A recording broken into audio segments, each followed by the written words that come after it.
غزہ پر جاری اسرائیلی جارحیت اور پھر اسرائیل کو حاصل امریکی حمایت پر مسلم امریکی رکن کانگریس الہان عمر نے امریکی صدر جو بائیڈن کی انسانی ہمدردی پر سوال اٹھا دیا۔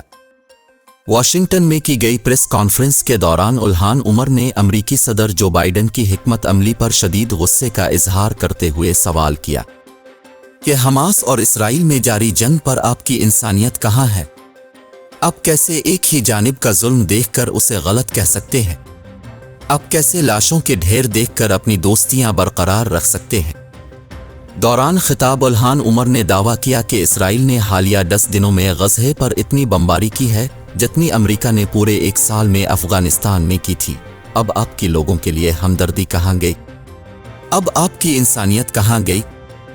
مسلم امریکی رکن کانگریس کا مزید کہنا تھا کہ ہمارے پاس ایک ایسا صدر ہے جو یرغمالیوں کو رہا کرنے کی بات کر رہا ہے، جو امریکی شہریوں کو اسرائیل سے نکالنے کی بات کر رہا ہے، لیکن خود کو یہ کہنے پر آمادہ نہیں کر سکا کہ میں ان سینکڑوں ہزاروں امریکیوں کو بچانے کے لیے کام کرنا چاہتا ہوں جو غزہ میں پھنسے ہوئے ہیں۔